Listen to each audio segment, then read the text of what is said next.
Good morning, everyone. Welcome to Accuracy in America, brought to you by Accuracy in Academia. I'm your host, Don Irvine, joined by my co-host, Brian McNichol.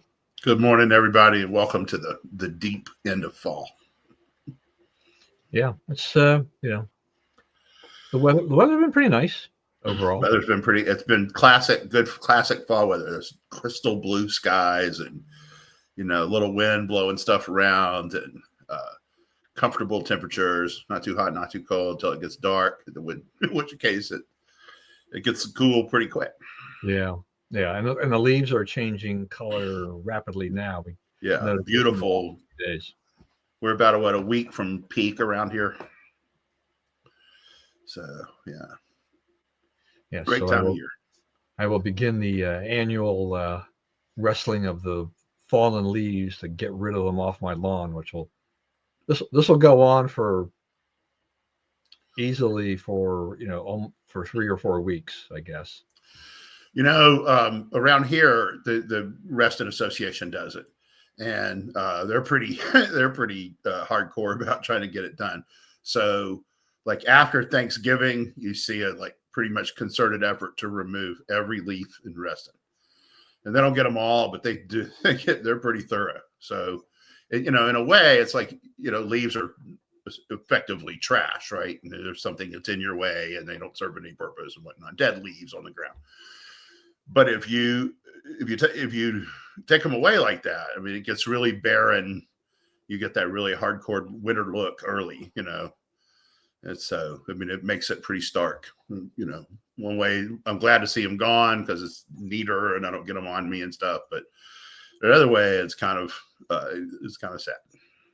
Yeah, see, in that back lot of mine, I've got a mixture of trees in there, and so we're going to get some of them. The leaves are they're falling now, and then what's going to happen is that as I get those mostly cleared, then the oak trees that are back there will start dropping their leaves.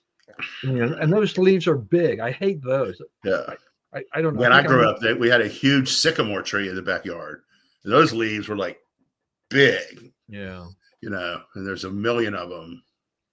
I don't know. I mean, I am that grumpy old man, and I really don't like all these leaves back there, but I do have a leaf blower that I now embrace lovingly. But the limitations of that is that it came with 2 batteries, and these last about 20 minutes, and then that's it. Yeah. I mean, I have to basically swap them out and then put the other one on a charger, and then hopefully the other one will be fairly charged. And if I want to continue to go on, but I kind of use that. Okay, I'll get about 40 minutes or so out of any one session, see how much I get done, and and then that's it. And then I'll wait till the next time. But yeah, they're gonna come down rapidly, and we've had a lot of wind and lots of stuff the last couple of days, so it's shaking the trees and shaking the leaves down. So Montgomery County says that leave them on your lawn. They're good for the lawn, and I'm like, yeah, a moderate amount of those, decomposing and doing that, fine. But not when they blanket your entire lawn, right? Like they do in the sections I've got. It's like no, and it's like we had the sycamore tree was in the backyard. The front yard had a pecan tree. And I don't know, have you ever seen pecan leaves? But they are, you pick them up, they stick to your hand. They're so sticky, so resiny, and it's like you can't park near them. If you park under a pecan tree, it'll ruin the paint on your car. Oh my gosh! Yeah, it's awful. My dad he built a shed over the driveway so the cars would not get ruined by the pecan tree. I do have one thing I want to get my wife's permission for, though, which is just that one of the things that annoys me is that we've got these steps that lead from the basement out to the lawn. So we've got about 4 or 5 steps or whatever it is, but invariably the leaves will blow or they come down, and then that's where there's a drain there. They like to they like to kind of congregate in there and just build up. And if you don't get rid of them, it gets all kind of yucky as they decompose. And I thought, keep thinking I need a good way of just trying to keep them from just continually coming down into that area. and I realized I saw the other day in my yard or in my garage, I had a bunch of this. I don't even know why we have it unless we got it from my dad or something like that. Because I don't remember ever using it here, but it's basically kind of like deer fence netting. And I thought, I looked at that a little bit and I said, if I can just, if I can just string that across, it's porous, right? I mean, the leaves could drop on the top of that, right? Water can still seep through, which, and then I can just maybe lift it off every once in a while and just cart it off and just get rid of it so that it doesn't go down. Because the other thing is that they tend to get around the drain, and so you have to we have to always kind of keep track to make sure it doesn't get around the drain that's right there at the bottom of the steps either. So it's kind of like I'm trying to find. I'm thinking like maybe this is it because a tarp would just accumulate water, not a good idea. Yeah. Snow. My dad, he built like chicken wire canopies over his gardens. In fact, that was the last thing he ever did. He was building one of those canopies. He goes, "Oh, I don't feel good," and 30 minutes later, he was dead. Wow. Yeah. So his wife had to finish the canopy. She did, like, the first year. She was she tried to keep all his stuff going, like finish his last garden. Yeah. Which was cool. And she had the next door neighbors. He was good friends with them. She got in. They got into helping her. It was kind of a nice story, a nice end for my dad. Nice tribute. All right. So news. All right. So I've decided that our mantra on the show is going to be resist. Fight, fight, fight. Yeah, we needed something, so I'm thinking, well, we'll just start with resist at this point. Why not? It right? Can't be any worse at it than these people. Yeah. All right, so we've got news since we last appeared together. Russia and Ukraine are still kind of, they're at loggerheads. Trump was apparently going to sit down with Putin, but now he's shelved that idea. And so Russia's, amping up the attacks again. And Trump is then, I guess Trump has said something, once again, repeating what he had said quite a while ago about, how about we just draw the lines where they are now, and then, then we move on from there, for which obviously Ukraine does not like that idea. And all that. So I don't know if Putin and Trump are really ever going to get together on this, or at least not in the near future. But I do think that Trump is still trying to figure out a way that he can end this. Now that he's kind of got we've got the ceasefire in the Middle East. It depends upon what day in terms of exactly how much peace we get right there.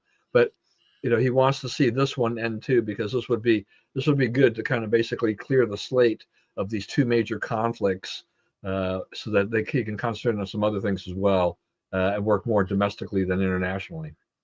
I think Trump has run out of patience with Putin, and I think that's what's your best. He called him and he said, how would you like it if we gave him a bunch of tomahawks that could get deep into Russia, hit whatever we wanted to hit? Well, I didn't like that very much. Okay, well then. So at that point, Putin was all talking peace, and then he gets away. They get into this conversation about, as Putin always steers these discussions towards, the 1,000 years of history between Ukraine and Russia and the Rus and all this stuff, and how Ukraine's part of Russia. And Trump's like, I don't care about all that. I don't want to hear it. Just save it for somebody who cares. Right? I almost said a bad word.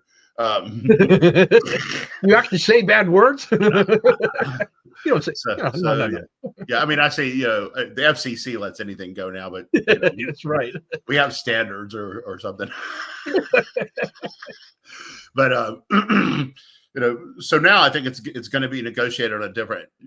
He's impatient now, so it's going to be, you're going to sustain a lot of damage from Ukraine with the weapons we're about to give them unless you come clean this up.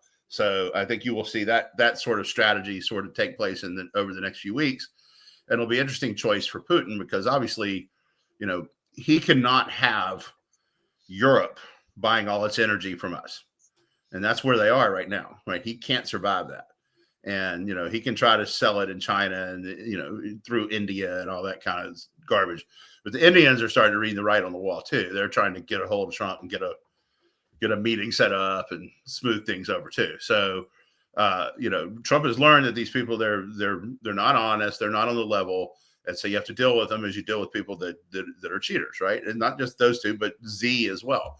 So Z is also, I guess they're going to meet in coming weeks, next few weeks, right? Pretty close. Yeah. And so the posture of that is different now. China is close to economic crisis. Trump knows they're not doing well. He kind of deals from a position of strength, and all he has to do is split that up, right? If he splits China from Russia again, right? That's the normal state of affairs. It's unnatural that they are on the same page. That's a huge advantage for the U.S. and it makes a lot of these other conflicts sort of fall into place. Yeah, I mean, I think what is it? Are they supposed to get together by, or the accords or whatever this whole tariff thing by what, November 8th or something Something like like that? yeah. I was gonna say it was coming up pretty soon. Yeah. And Go ahead. no, go ahead. Yeah. So right, there's one of the things they want to talk about is the tariffs, and also Taiwan and affairs in the Pacific and so forth. So yeah, I mean the tariffs have hurt China. China they're in a way crying uncle here. Yeah, no, I mean there's no doubt that there's been pain inflicted on China as a result of this, and they also, the de minimis, rules that went away, that now everything is subject to tariffs coming in. No $800 exemption on shipments is, just totally roiled the market. Matter of fact, I don't know that I have seen any more of those Temu ads in my Facebook feed since that happened. Yeah, how about that? Okay, yeah, amazing. It's it's one of those things. Things that get annoying to me. It's like, oh look, they're gone. How nice. It never happened. That's a good way to be happy. Is they notice when the annoyances disappear. Yeah, there's plenty more annoyances with stuff that gets fed into the Facebook feed, but the Temu thing was like all over the place all the time. I mean, it's cheap for them to advertise. People piled into their cheap goods, and so they were selling a lot of stuff to to Americans, and now that's been turned upside down on its head. It's much tougher for these Chinese businesses that have been selling us junky cheap goods to get a foothold now again to maintain what they've had, because with those tariffs, so now where you might as well just buy something that's made in America or some other country that's not facing quite as stiff on the tariff front, and maybe better made too as a result. I don't know. All right, so ceasefire in the Middle East, it's holding. Ish. We have, but there's some issues there. I mean, Israel and Gaza, and I guess Hamas is still trying to figure out where all the rest of the bodies are, and that's part of this process too. Is if I read this correctly, it's just that they need to return the bodies of the dead hostages. Right. Some of the ones they sent were not actually the hostages, not who they said they were. Yeah. So they're still, and I don't know how much of this hinges on that. I mean, if they don't do it, does the whole thing collapse? Do they modify the agreement a little bit or whatnot? I don't know. I know we know Israelis are happy to get their loved ones back, the ones that were still alive, and to repatriate whatever bodies that they had of ones that they could verify were actual hostages and things like that. But if you're family, you still want, and you haven't received anything, you still want some closure, and I think that's important for them to get that. And I don't really want to see Hamas get away with, just their sloppiness and everything like that, how they treated these hostages, and say, well, we can't find them, so sorry, let's just go ahead and move forward. So I don't know, something needs to be done there. Right, that's true. That's a big part of this too. It's very important to the families in Israel. The other thing is, a lot of this violence is them shooting each other, basically, right? Settling scores, and the clans that were wronged by Hamas going and killing Hamas people to make up for it, and stuff like that. But they have in the last couple of days, they have attacked IDF forces. So there's been a couple of attacks on Israeli forces, and Israelis went out and wiped them out. And so it's not over. As you know, this has been going on a long time. You're not going to clean it up in one day, but the arrows are pointing in the right direction. Yeah, I mean, and that's what you said there is important too. It's just that, all this love that people have expressed for Hamas, and now we see, now that we're in this kind of ceasefire situation, what's going on? They're killing each other. It's like, yeah, it's like over stolen food that we sent them. Yeah. That's the main gripe, right? They're such a peaceful group of people. Yeah. That's exactly who you want running things. Are these clowns? These guys. That's right. Yeah. So they get better. Yeah. Well, I mean, I think this is, true colors come out. You're exposed for who you are when you do these things, and they they have their agenda, but they surely don't think about the optics of how it looks like when they're starting to kill each other in this regards. Like, it definitely lends a lot more credence to all of us who've been saying, who attacked who first? Who's the violent faction here? While the left has been very blind to this. Like, no, look, these are very violent people. Not only did they want the extinction of Israel, they're willing to kill each other to get what they want. On top of that, so they have no respect for human life whatsoever. It's just what a tragic mess this whole thing is. It is. Oh, I forgot to say, this was I should have started this off. This is National Nut Day. I'm looking at this calendar and I'm like, well, I don't know. I don't know what the tavern. I wasn't sure really what the tavern pizza day thing was all about, but Nut Day was like, do you have a favorite kind of nut? Well, you said you had a pecan tree in the front of your house. Yeah. I don't need to eat another pecan as long as I live.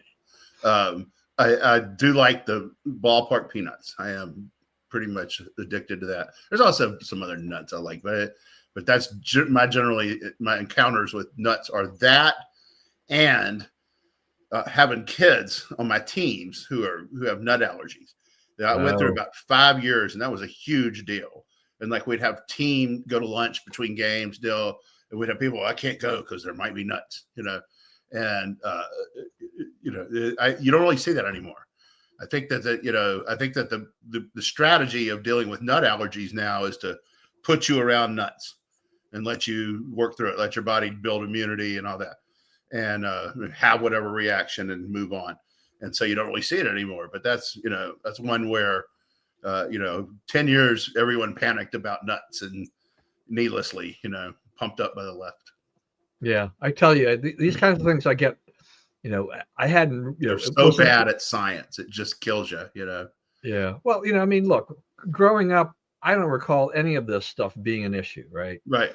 And it's not like you didn't have peanuts and stuff like that growing up. I mean, Planters peanuts was huge, and all those things. That there was always peanuts and stuff around, and but then came my daughter, and she had a peanut allergy, and it's just if there was nuts mixed into the food, that I think she'd had some Chinese food once, and there was a peanut sauce in there, and she actually started having difficulty breathing, and I'm like, well, son of a gun, it's like things like this. The peanut sauce at Asian restaurants seems to trigger people more than holding a handful of peanuts and eating them.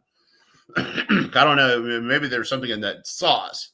Yeah, it's not peanuts that accelerates it, but the peanut sauce in those restaurants is bad. There's I don't know. Do you know who Mike Needham is? Works for Trump now. Works for Marco actually. Yeah.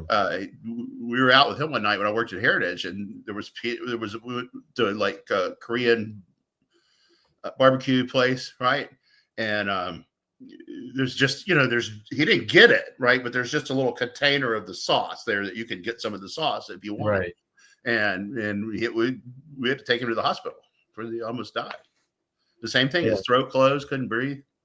Yeah, I mean, you remember how Southwest used to throw little bags of peanuts at the passengers and stuff like that. Yeah. But they had to discontinue that because the airplanes Passengers were recirculate. dying from it. It's rough out there. I really, I don't really have anything like that. I can't eat seafood, but other than that, I'm pretty good. I've always been thankful for that. Yeah, I've got a big jar of cashews upstairs in the kitchen, and I'm eating 15 of those or more a day. And nuts are supposed to be good for you. So in general, yeah, but yeah, better than a lot of other things that I eat that I haven't been able to quite give up yet. My wife keeps ice cream, man. Get that guy out of my yeah, bed. I like ice cream, but I don't eat a lot of it. My real problem are things like, I try to resist the brownies, but I have a very big weakness for crumble cookies because I just like they do such unique things sometimes with cookies, and I'm like, okay, And you they're got me soft. there. They're soft. They're so good. They're soft. Yeah, Not yeah. trying to break your teeth. And I'm gonna give a shout out to Crumble too, because last week they also have gone into like little cakes, right, to expand because cookies is kind of losing its faddishness. Yeah. So they even have now. I think they just call themselves Crumble. A lot of stores don't even have cookies up on the signs anymore. But the I ordered something. I ordered big surprise. I ordered something that was pumpkin, and it was a little it was a little pumpkin cake, and it's basically like a carrot cake but with pumpkin, right? Right. With the frosting. And I ordered it. Walk in, they give me this little one box. I walk out and I drive away, and I'm running another errand before I'm going home, and I kept getting this phone.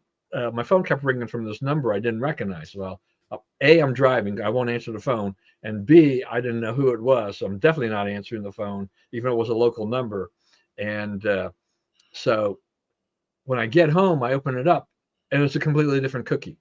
Now, it's not one I wouldn't eat because it was a Galaxy brownie cookie. Okay. Once again, brownie. Yeah. But I called them up and I said, you gave me the wrong cookie. And so they were like, really, can you come back and, and get the right one? I says, no, because I'm home now and it'll take me, 15 plus minutes or whatever to go over there. And I was running errands and I'm just not feeling like I need to run over to go get that cookie. So the gal there, she goes, we'll refund that cookie and then we'll give you a free cookie. I'll have a card waiting for you next time you come by. Well, the thing is that was my birthday cookie thing that was about to expire. So that they never were able to actually put it back into my account because of the special nature of that. But I hit that same area up yesterday morning and I stopped by there and they handed me the card. And then I told them about this whole birthday thing. And she goes, that's fine. And I said, all right, can I have this? She goes, fine. She didn't even question, I didn't have to give her my name or anything like that. This girl knew exactly what to do. And get home. And I open up this little gift card thing. And it's not for one cookie. It's for 4 cookies. They're 4-pack. And I'm like, okay, wait a minute. They just gave me something that's worth almost $20 for all of that. I don't think I've had anybody ever give me that ratio return for something like that. It's like, keep making mistakes, please. Yeah. So now I got to figure out when I'm going to go back and what cookies I want the next time around. There you go. Anyway, shout out to them. They did a great job. That's how you deal with customer service. But yeah, as you said, they're warm. They can be warm and soft or whatever. Just a lot of different varieties. Good stuff. Anyway, all right, yeah. So nuts. They also added their PR stunt. They just got a 2-minute commercial on. That's right. Right, exactly. I should tag this. Okay, but yeah, I think I like peanuts, but I mostly like cashews. So that's why I have this big jar of Kirkland's signature cashews. $20 a jar, only available at this time of the year. And once they're gone, they're gone.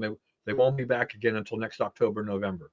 I don't know what's so special about them, but compared to the regular cashews, they do taste better for whatever reason. There you go. So last question before I move on from nuts. Stuckey's. Did you ever eat Stuckey's?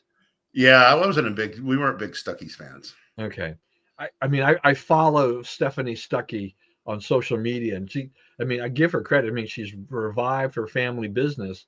They don't do the restaurant thing, but they're working on distribution channels to get Stuckey's into every location that they can. I guess they have some agreement to get them into some Sam stores and whatnot. But I give her credit for basically plowing her money into this thing, not knowing whether or not she could actually get people to buy this product again. So, good for her. Good luck to her.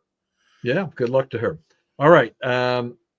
Also, I've added to this. So I'm going to watch this. I'm going to try to watch this from now on. Is also our national debt. So now that we're in this government shutdown, and I mean, there's all this back and forth about different things and stuff like that. It's like I think I need this just only from just even for myself. And, I mean, we're at 37 trillion. I remember when we were at 16. Yeah, it wasn't that long ago. It was a crisis. But yeah, and so we're running surpluses now. The last 2 quarters, we've taken in more than we paid out because of the tariffs, and because one of those quarters included April 15th. So it's not going up right now, but that's still an enormous amount of money, right? And so now you have the shutdown. And it's interesting. The politics of this are really interesting because there's no reason. Trump has no reason to compromise at all, right? There's no reason for him to do this. And, the argument is we continue doing what we were doing, no cuts to anything, just keep on keeping on, or add 1.3, he says 1.5 now trillion dollars to the debt, to pay for healthcare for illegals and, the put back in all the USAID, boondoggles that they had in there, and refund Corporation for Public Broadcasting and all that stuff. We won that battle, right? We put it to a vote and we won. And so you can't, we're not going to unwind our victory for this, right? That's his attitude. And there's no countervailing force even close to strong enough to make him change his mind. And to me, part of what's going on here is the Democrats, they have a awfully skewed idea of where they stand in the political realm right now. They think that Trump has, there was a poll out yesterday that said Trump had 37% approval, 61% disapproval, and he was 20 to 25% underwater on every issue. And, I don't know, I guess they did the poll at a No Kings protest or something, but, that's not close to what it is. The pollsters who were accurate in the last cycle, have Trump right around 50. Haley, who was the most accurate, Trafalgar polling, which was the most accurate of the last 2 cycles, has him at like 54%. So if you want to say, okay, that's a little high, I think Rasmussen today was 48. Trump's been between 48 and 50 on Rasmussen for months now. And they're doing it every day, and it's 5-day rolling averages. Somebody come along and say at 37, 61, that does not square, especially given the record of the pollsters involved. So they're talking themselves into, we've got Trump crushed, right? Everyone hates him. Everybody hates everything he's trying to do, right? And that's not what America's saying. As you can see from the, looks like pretty paltry show ups at these rallies. Yeah. So what's interesting here was I was scanning some news and I saw this report from CNN with Harry Enton, who's he's not a conservative or anything like that, right? So, right. But he does a lot of polling numbers for CNN, and he did a comparison right now, the other day about where Trump is compared to the last shutdown during the Trump administration. So he said, in his first administration, he was -3.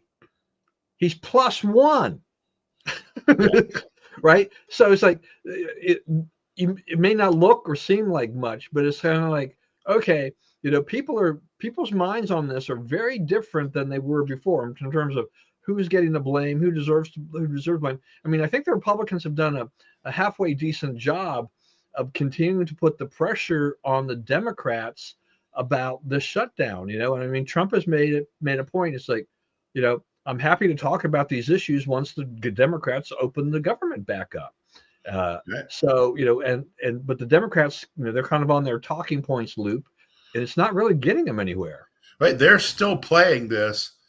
Yes, right. That's right. That's right. So that's what they're ending up with is push polling type questions. But they're still playing this as it is like they do all other shutdowns. Like they're ahead in the game, and Republicans will start getting heat from home to give in, figure it out, work it out, compromise, whatever. That's not what's happening here. What's happening here is Republicans are like willing to wait as long as it takes. And the Democrats, the longer they go on, the more unreasonable they look. We're on the 22nd of October. The CR is supposed to expire November 21st. So if you pass it, you're passing it for less than a month, right? And they don't care. Trump doesn't care if the government operates for that month at all. The other thing is, it's really mind-boggling to me that like zero people over there have figured this out. But you have Raul Grijalva's daughter has been elected to take his seat in the House, right? Adalita, I believe is her name. Right. And she hasn't been sworn in because the House hasn't been in session, right? She's got her office. They keep lying about this, but she has her office and her phones and her budget, and she can do everything except vote, right? Because she hasn't been sworn in, but there's no votes. The House is voting. It's not in session. But if you pass the clean CR, you got to put up with 30 days of everything continuing the way it is, right? Which how bad is that really? And she would be in, and she's the 218th vote on the discharge petition to release the Epstein files. So if you want to release the Epstein files, all you got to do is pass the CR for less than a month. But it's since they're so like hate Trump, stop Trump, fight Trump, they cannot see like really pretty obvious openings, that they can exploit. Yep, here we go. Right. Yeah. Yep. It's nuts. And they're trying to try this case in the public, the public court of opinion, and they're losing, right? Like, no, we're not really interested in 1.3 trillion for healthcare for illegals. Right. Right. And I, for whatever reason, I mean, there was, I think it was it the CBO or something estimated that there were 2.3 million people on healthcare on these enhanced subsidies that were fraudulent. Now, and this is, I think this is getting lost in all of this too, is that, they are not talking about, Republicans really aren't worried about, say, the subsidies in general. I mean, they're for healthcare. I mean, but part of this, the Democrats have passed enhanced subsidies, which meant they expanded the pool, right, of people who were eligible, right, and that brought in a lot of fraudsters into the system.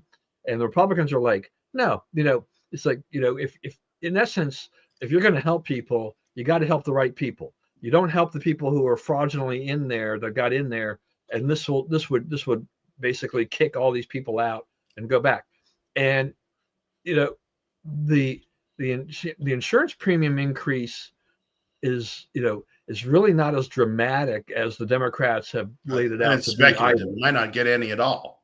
Right. I mean, there's probably going to be some. I mean, there's definitely healthcare inflation that is going on to a certain degree because costs go up and whatnot. But they're talking about these families just having to choose one thing. It's going to be food, rent, or healthcare.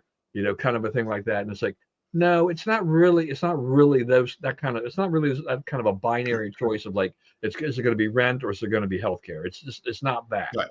at all. So it's a distortion once again of the record. And I don't know. I begin to think, based on what we've seen so far, whether or not people are catching on. I don't know whether or not this government shutdown, the fact that it hasn't really, the Democrats have been so ineffective in trying to put the pressure on Republicans, has been partially a result of Doge and, how people were feeling that government was too big to begin with. What are we really missing? That's right. I don't want my services to be affected, but I understand, some things that may have to give way for a while. But now I'm kind of like, I think I'm going to wait till after the government shutdown is done with to make sure before I travel again, air travel, because I'm not sure how many TSA people are going to call in sick or air traffic controllers. If I go between, Dulles to Provo, I'm probably going to be okay. I'm not hitting Dulles is not one of the biggest airports in the country, but I probably would definitely be avoiding like DFW and Chicago and other things where they could foul things up a lot more than they could at the airports I've been flying to. But nevertheless, there are things that are going to have to happen. Now SNAP benefits are, looks like they could expire at the end of the month, creating another problem. But is that really a problem, or is that an opportunity to try to go in there and fix the system? And that's what I think sometimes Republicans are looking at. It's like, all right, you're not willing to open the government. Some of these programs are going to be halted. Then that gives us a chance to say, what are these programs? The Right. breadth of these programs. Are we actually? Can we now go out and root out some of the waste and the fraud, and get it to the people who really need it? Now, I am not a person who really is is a supporter of subsidizing anything. I mean, it's like Right. all these welfare. I think what I hope the outcome is here is that we start getting government out of the health insurance business altogether. Right. That's not a government function. You need to take care of that privately among private insurers. And I think that's one of the things that will happen if these huge price increases start to materialize, is that people are going to go to other providers who are going to offer the same thing for less. So if the Obamacare people lose all their customers, by overcharging them, then that's a really good outcome for the American people. Well, yeah, I mean, that's part of it. So, first of all, why is the government controlling that aspect of our lives? I mean, Right. as we try to beat the drum on free markets, and capitalism and everything like this, is that this is not do anybody any good to have a federal government. Every time the federal government dips their finger in anything, it becomes a complete mess. And we don't, who wants the government overlords in essence, dealing with this stuff. Now, part of the other issue about all this healthcare stuff is that we really need total portability so that people can do this. The exchanges are set up so that there's a handful of insurers in a state, and those are the ones that you have to choose from. But what if the insurers could rather than having to deal with state by state, what if they could go into other states and just say the same rules apply, and you build a big base, you can charge, maybe you might charge even a lot less as you spread the risk around more people. But That's a big piece of this is the health insurance is a state is governed by state law. right. And you can't sell in two states and all that kind of stuff. That's why you have Blue Cross of Louisiana and Blue Cross of Texas and Blue Cross of Georgia, because they have to be separate companies. We all know that Blue Cross is Blue Cross, right? So we're like erase that rule, get rid of that rule. Let health insurance be sold, and you can sell it anywhere. I guess what that does mean, though, if you're going to do that, it has to be regulated at the federal level, right? You can't have state regulators on federal stuff. So, right. We're going to have to, us conservatives are going to have to suck it up and allow a federal regulatory body with pretty significant power to emerge, because you're not going to make this happen any other way. So, we'll have to take a loss here that we don't like. We can try to pin it in and try to keep, limit its power, keep it from being a Consumer Finance Protection Bureau type of disaster. But, we're going to have to allow it. You're going to have to let, some basic rules of the road be set up and enforced. And that's the level that will happen. So, but, then you could have, all the Latter-day Saints being on an insurance plan, right? I mean, that would be, you could get a lot of big publics like that, right? All the Catholics could be on one. All the Boy Scouts. Anybody doing it with the Boy Scouts could be on a plane. So I mean, that's the kind of thing that that way you can pool all those risks, and it's natural, and you get the full effect of that without having to be state by state. Right. Like I'm not a big fan of Kaiser Permanente overall. I mean, I've had Kaiser in the past. Not a big fan of that because you have to go to their facilities and follow all their rules. But they have a very big network all across the country, but they have to operate state by state. Now you need some kind of regulatory authority, because you can't have the unscrupulous people just setting up and saying, I'm an insurance company ABC whatever. And you need to define the terms. This is right. You can't just have them collecting the premiums and really having nothing to back them up. But so that's the federal regulation. Yeah, would I like it? No. Would it be necessary? Probably. But I think we're at a stage where we need to rework our healthcare system so that it is not 50 different things and 50 different rules going on and stuff like that. And that if you're in another state and you get ill, it's how do you navigate the insurance with that catastrophic. So I think there are things that don't work very well for that, that we need to find a way. The world has changed a lot. So, these are things that have to change with the world changing as well. We don't do it by putting 1.3 trillion, into the same loser programs we have now. Right. And I think this is why, once again, the figures that come out say, how much more, you continue these subsidies, how much more would it can add to the debt and everything like this. And I think people are starting to get a little more sensitive to that, because, we spend about, $1 trillion or more on interest. That's the one thing, the base of the debt, as long as if we balance our books or we get a small surplus, all right, we're not going to add to the debt that way. But the interest never sleeps. Right. So that's right. That is the reason, it's like, so we had this big battle in conservative economic policy for 40 or 50 years. And one side of that battle, these are conservatives v. conservatives, has said the deficit, the debt, that doesn't matter. It's cutting government spending. Okay. Well, we have X amount of appetite for cutting government spending. There's a point below which we have not yet marshaled the political will to accomplish, right? For whatever reason, you can call it a failure or gravity, or the other side gets a voice or whatever, but we haven't done it and we're not close to doing it. So, they're just like, okay, well, then we can just drown in debt until we figure it out. And so Trump is saying, no, the debt itself is its own problem. And the interest on the debt is even bigger. That's a lot of money moving from the private sector to the public sector just to spend on making one big interest payment. So what he's trying to do, that's why he wants he trashes Jerome Powell every day and tries to get the interest rates down and all that kind of stuff, is to lower that debt payment, because that, to him, that's dead money. Like, we hard-earned taxpayers pay into it. We have a big stack of money and we just got to throw some in the trash to cover past sins, right? And he's like, we got to limit how much money we're throwing in the trash like that. So he is attacking the deficit and the debt. And that's why we have tariffs. That's why, we've lowered the taxes and accelerated depreciation. We're trying to get people to spend money, right? And it's working. Like, when the government opens back up and starts making economic reports again, growth's going to be over 4% again, right? That never happened under Obama, never happened under Biden, happened in Trump's first term, and it will be happening pretty soon in his second term. And, it could be 5 or 6 before he's done. So, I mean, you're going to have growth rates the country hasn't seen since World War II, right? And you have, Jamie Dimon saying last week they're going to invest 1.8 trillion or something in the U.S. economy, various, strategically important industries.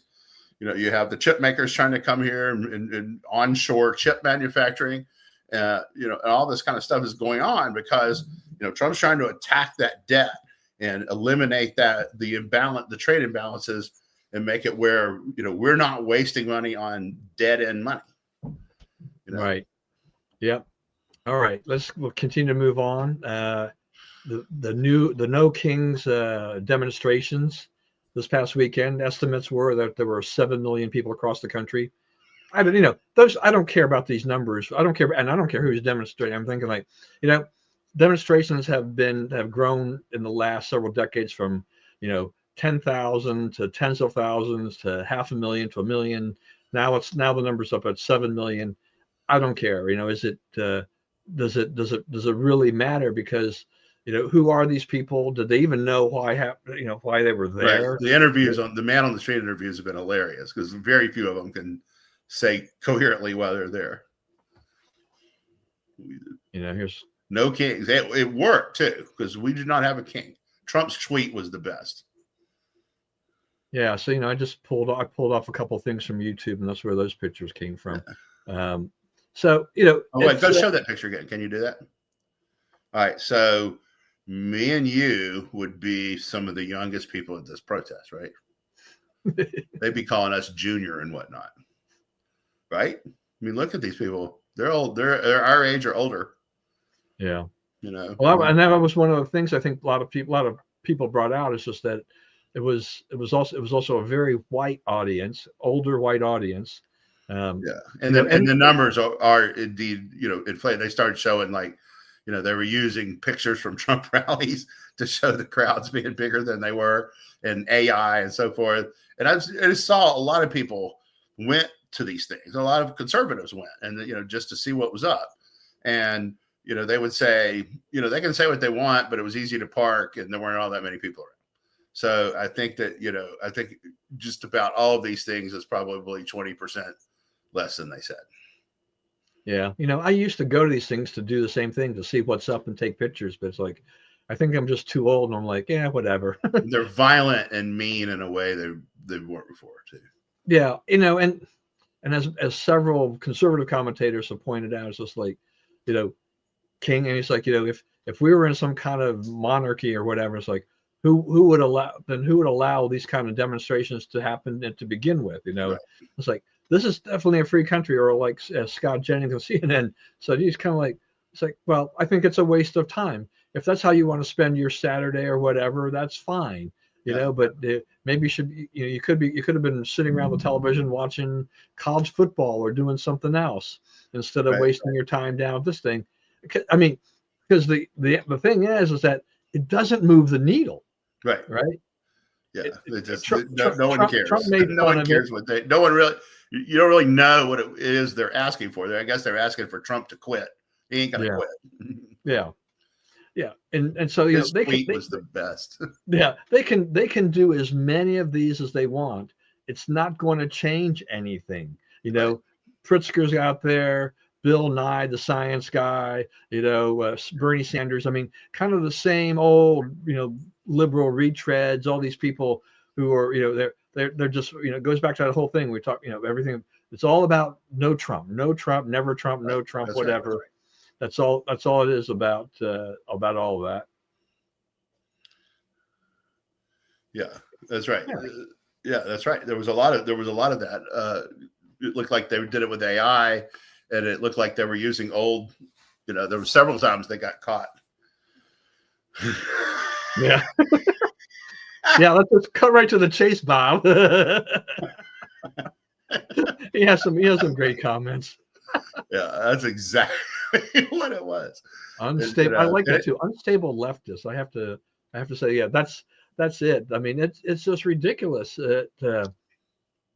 They don't know what they're talking about. They don't know what they're, you know, there are people who join this thing because they say, oh, okay, I can kind of get along with that message. I'll go and join this, but then they really don't know why they're there. They want to be part of whatever it is, and they don't even know what it is.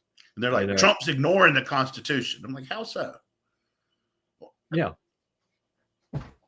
You know, it's like, well, that he ain't ignoring the Constitution, or you'd have 2 or 3 cases to point out to me. The fact is, they have made a point, and they have been urged by people on our side constantly to go in the other direction on this. But they have made a point of not defying any court orders, right? They tell Trump, stop doing something. He stops doing it immediately and appeals the ruling. Okay. 31, Bondi is 31-0 at the Supreme Court now. So, you know, the judges that are stopping Trump are stopping him for political reasons. And when it gets before a judge who doesn't consider political reasons, he wins every time. It's now to the point where, like you saw, the Ninth Circuit told them, forget it about Portland. He has the right to send them into Portland. They're not even waiting on the Supreme Court anymore. Then there was a vote to go in bank on that case to, let the whole Ninth Circuit review it and turn it down. They're like, no, the case, how many times do you have to be told that, yes, Trump controls the National Guard and can send them wherever he wants?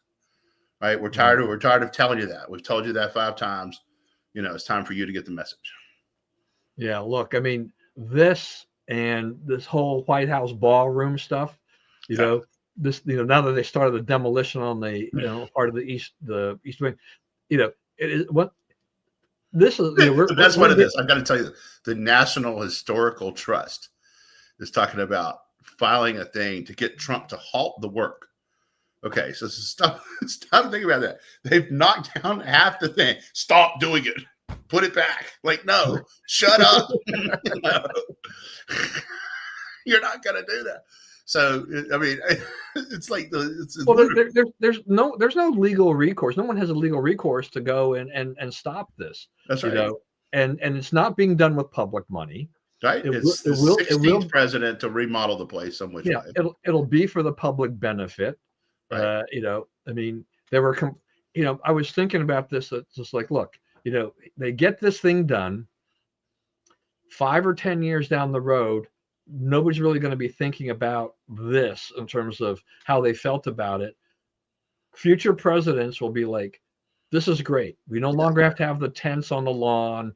We can have a really, we are the premier, power of the world. And now we have a nice ballroom to hold a state dinner, a function that will hold a lot of people. Right. It will be in keeping with the style and the substance of the White House. Right. And what it really means symbolically. So they won't be thinking about that down the road. Right now, it's once again, it's more of this. These are all part of this whole no kings, White House ballroom. It's all Trump derangement syndrome. They are they just can't get him out. He's living rent free in so many heads. It's unbelievable. Yeah. And the funny part is, like, they keep saying if Obama did this or Biden did this, the right would be nuts. No, he wouldn't. We'd say, okay, they're building a ballroom. They need a ballroom. They shouldn't have this stuff in tents, right? That's a huge, for one thing, it's a big security risk. I mean, how hard is it for, 15 terrorists to overtake a tent, right? A tent, so, I mean, it's dangerous. So now you're putting some actual walls around the important people who come there. I mean, it is solely because of Trump hatred, right? And the thing about it is you look at, this stand they're making over opening the government is solely out of Trump hatred. If it was helping the country, like they claim it is, they would do things completely differently. Everything they do is driven by Trump hatred, by denying Trump victories, stopping Trump from this and that and the other, right? Their whole political program is defined by Trump hatred. And, the rest, there's people who don't necessarily agree with Trump on all kinds of stuff, but they don't want to run the country in the name of Trump hatred. So, you're losing people you used to be able to count on. Well, and the people, the View, I saw a short clip that a guy had posted about, about a 2-minute clip of them moaning about this. It's like, it's over $200 million. But we have people who are dealing with high inflation, higher unemployment, and they can't put food on the table. And I'm like, you're not making a very good point here at all. Right. This is so exactly what's the point here. It's all built around Trump. It's because Trump did this. I mean, apparently Trump had approached Obama about doing this, and Obama turned him down. So. This is not exactly a new idea. This is just part of Trump saying, "Hey, I've got this term here, and I'm doing all kinds of things, and this is something I think the White House needs, and I'm going to get a problem, and I'm going to fix it." Yep, and I want to do that, which is pretty much how he operates. Right. That's right. Yeah, that's right. He's the 16th president to make major changes. Obama built a basketball court, right? It's okay. He liked basketball. I have no objection to that. But I mean, the idea that, like, you cannot touch this sacred place. It's not sacred. That's the whole point of the White House, is it's not sacred, right? We elect these guys. He's just one of us who won the election, right? Yeah, I mean, That's the American way.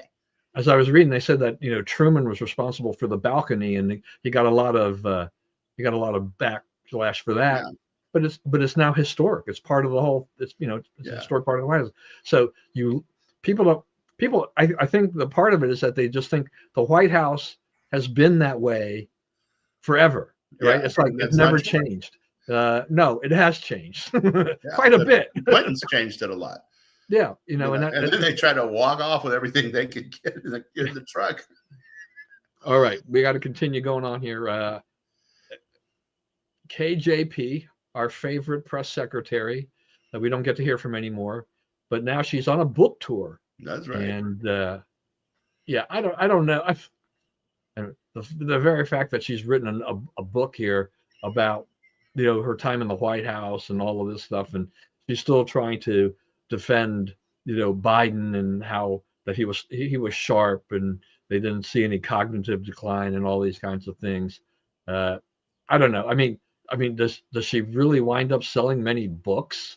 Does anybody find her to be anywhere credible anymore? Well, I mean, there are people hungry for books that trash Biden, and they will go buy the book. She'll sell some books.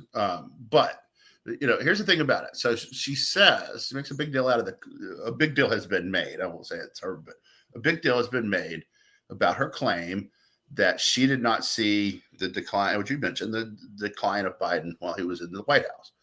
And so I think about that. Like, is that, when people say these things politically, it frequently happens, and you say, okay, that is so implausible.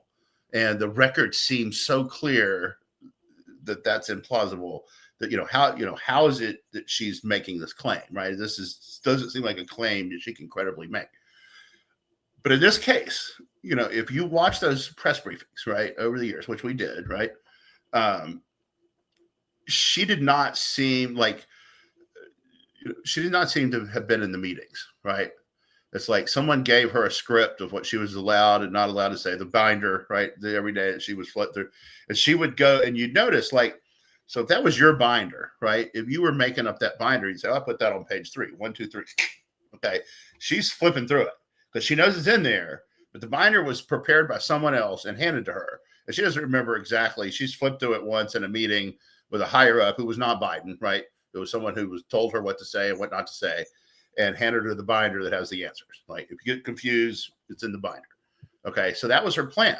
And if you watch her press conferences, she was not talking to the president. She was talking to others, right? So, you say, could she have been so shielded from Biden that she really did not see this? It's like, it's unlikely, but it's not impossible, because they were pretty sheltered. They kept them pretty cloistered, right? And I'll never forget the bunny rabbit, the Easter egg roll, following Biden around. And like, when someone come up, the bunny rabbit would get between them and wave his arms. Now, you cannot talk to this person. So, they were aware that he was clueless, and they were trying to stop that from becoming public knowledge, right? You can't really hide what the bunny rabbit did there. So, that was kind of the whole thing in a nutshell. All right, we're wrapping up the show here, so we got a few more quick items. Okay. Catholic University of America, a little bit of a kerfuffle there. They had there's a group called Students Supporting Israel, founded by a guy named Felipe Avila, and his little group there at CUA put out a little memorial, basically, to honor those that were killed and captured for the Hamas attack, and he said that the display was removed, the flags were removed and trashed and everything like this by CUA administrators. So the Catholic University said that it violated their flag policy, that the only flags that could be flown in public at Catholic are the U.S. flag, the Vatican flag, and the District of Columbia flag. And these were like little flags. I mean, these were not, this is not like you're flying, the 3x5 car dealership. Gotcha. Yeah. They just had a bunch. And so anyway, they were found, all their little Israel flags were found in a trash can. They actually had a picture. He sent me, I had an email back and forth with Felipe, and he had a thing where he showed there was some common area at CUA, and they hung like they had flags of the world, including the Palestinian flag. So it's like, okay, so exactly what's the difference between this area and that area if the public can Right. gain access to that? But what the worst part about this whole thing was that they removed this memorial on October 7th.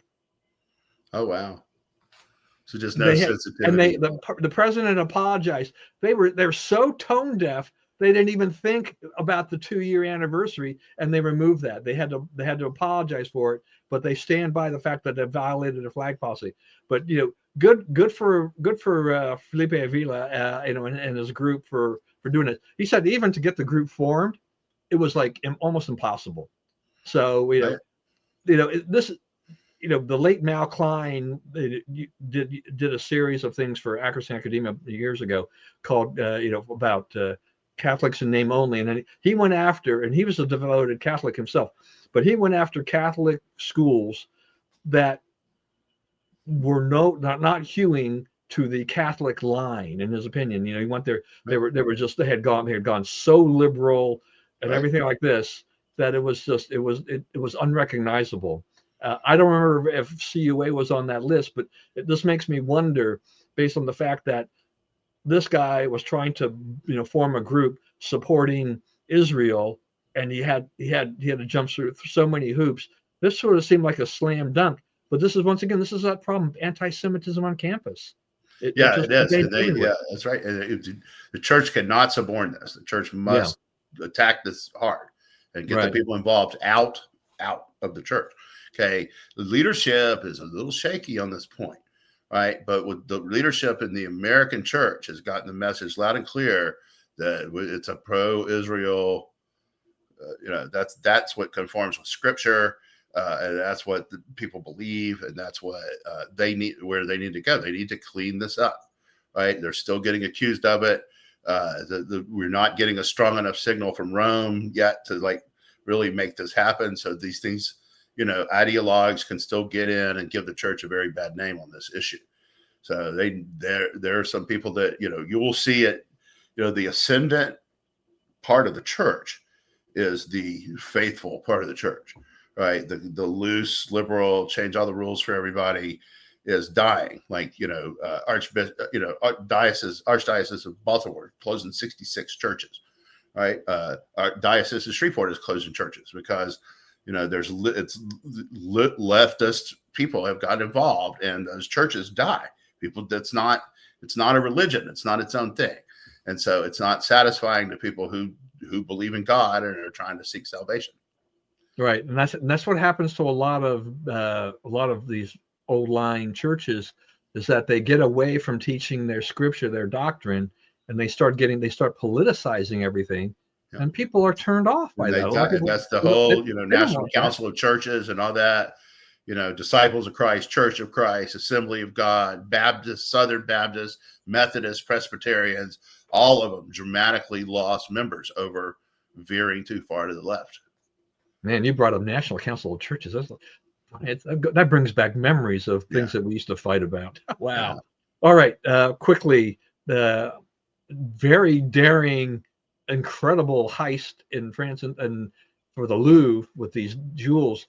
I don't know if they're ever going to recover them, because there's some reports there that what's going to happen here is that the thieves are going to quickly disassemble these things and melt them down and cut them up and whatever, so that they may never be seen again, which would be a shame. But how in the heck does that happen? Some folks on the inside abetted that. There's no other way. They had to. I mean, this is like out of a movie. This is crazy. What's going on there. That's the thing.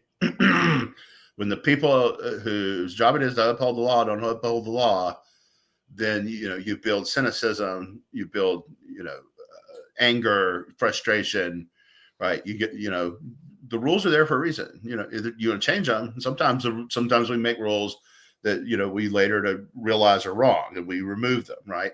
But either follow them or change them. But saying it's okay to break rules and we won't look. That is corrosive. That is one of the most corrosive things that can happen in a society. All right. Next thing up quickly, we had the other day, Amazon Web Services, their part of their Eastern server went down, and that affected all kinds of websites around. I mean, I get up early in the morning, like usually check some news and some other things before I go off to the gym.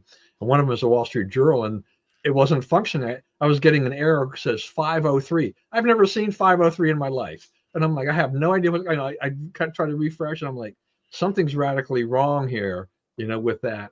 But it's not. It's one of those things where you don't know what's affected, and I didn't even realize what was affected. Going back to my sweet tooth kind of a thing like that. I was trying to order a donut from Paris Baguette, and it kept saying temporarily unavailable. I'm like, what are you talking about? Now I walked into the store and ordered the thing and all this, and it was fine. But apparently, I asked them about this. What was the issue? And they said they were affected by this. The Wow. the AWS thing affected them as well. Apparently, McDonald's. I guess McDonald's, you couldn't order online with them either, and they're huge. I mean, that's a big deal. If McDonald's, you can't order online, that's inconveniencing a lot of people. So, and I had some guys at the gym. They were talking yesterday. Guy had gone to work, and after an hour, the supervisor said, go home because the computers weren't working still, and so everything's fine now, but there's a fine line between, just keeping things running. They were doing an update. There was a flaw or something in this database, and it just knocked out a bunch of things, so sometimes we're online, sometimes we're offline. I don't know. Our lives are just kind of, it does show you these things. Does show you like how dependent we are on the internet, on those chips. Trump's going nuts about the chips, and that's why. Like, no chips, no country. Too bad. It's the way it is. Yeah. All right. Last couple of things. The races in Virginia have tightened, if not turned around. Mayeras is ahead. The other two are not yet ahead. The lieutenant governor, our guy, is not all that well known outside of his area, which is Chesterfield, Richmond, not really around here. And the governor, Spanberger is still ahead. She's ahead by about 2.5 or so. So not, probably within the margin of error, most of the polling. It's not getting any better for Democrats, but I think unless I think Mayeras will win now. I think you can, elect someone who wants to kill the Republicans as bad as some of them do. But I don't think that I don't yet see a way for Sears to get there. I think she's still too far. Yeah, I mean, you had early voting, which also factors into that. So, well, she's doing good. The Republicans are doing better than expected in early voting. So that's one thing that she kind of does have going on her side. The other is, they're now. I mean, you think about it, Spanberger, poor Spanberger. I mean, if you're a campaign manager, you have they're just sailing along, cruising to victory, and the woman in Arlington holds up the sign that says, they don't want to let Sears drink out of the water fountain, right? Because she's black. And then, she kind of fumbles that. The whole party kind of fumbled that. They asked the woman, she's like, whatever, man. It's like, yeah, I'm this racist. I don't care. So, which was not a good look for them. And then, this guy comes out, he wants to kill people. Now they have another racist thing that's come out in her campaign, and she's having to explain all this stuff, or being asked to explain all this stuff. She didn't do any of it, right? She's not responsible for any of it. But it shows, like, this is how these people think. This is who they are. And she won't criticize it, right? When they ask her, she was willing to stand on a debate stage, mute for a minute at a time, a solid minute of just standing there looking at it, because she doesn't have an answer. So if one more thing happens, if one more incident happens that she can't answer for, that makes the Democrats look bad, then Sears will win. But you do need one more, I think. And finally, we now have a World Series matchup: Dodgers versus Blue Jays. Game starts on Friday. Series starts on Friday. I'm gonna say Dodgers in 6, maybe 5. Prohibitive favorites. Prohibitive favorite. I mean, the thing that'll carry the Jays for me will be Vladdy Jr.'s. If he hits, they can win some games there. But the Dodgers, are just playing phenomenally well overall. So it's Right. They they're are. they're going to be pretty hard to stop. And after Shohei's an unbelievable performance the other night, it's like, okay, well, maybe he's on track, and that's going to be dangerous for the Jays. Well, as you know, like Lori loves the Mariners, and so we were watching that, and it really reminded me of 2019 when Howie Kendrick hit the home run against the Astros. Right, we were ahead 2-1. It was the 7th inning, so we had 6 more outs to do something about it, just as the Mariners did the other night. But when that ball went over the fence, like you knew you were done. Every Mariner fan knew that they weren't going to score.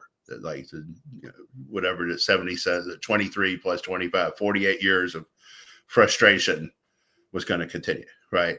And so, and I told her, I'm like, the problem with this is, it's like you climb all the way up the mountain and then you lose. But when you lose, you don't just go one step back, right? You go all the way back to the bottom. There's no guarantee they'll even make the playoffs next year. So, it's tough. These things are very tough to win. If you're a fan of these teams, you die a lot of deaths before you get to have, the satisfaction of winning one. So yeah, especially since the Mariners, they were in the driver's seat, and then everything just kind of fell apart. I mean, fell apart. Yeah, it's just I don't know. I mean, it's unfortunate. It would have been kind of nice to see them finally get in, but they fell a little short. They couldn't. So. Yeah, they didn't hit. And the same with the Brewers, right? The Brewers, they had that series here, right, where they had something like 70 hits in 3 games, but they just didn't hit. They just all through the postseason. Yep. When the crunch time came, it didn't happen. All right, everyone. Thank you for joining us again. Please, as always, stay safe and stay well. Remember, we live in the greatest country in the world. Do not let anyone tell you otherwise. And God bless America. And I'll double check the schedule. We may be on next week on Wednesday, or we may have to switch to Thursday. But I'll let you know, Brian. All right. Thanks everyone for joining us. Enjoy.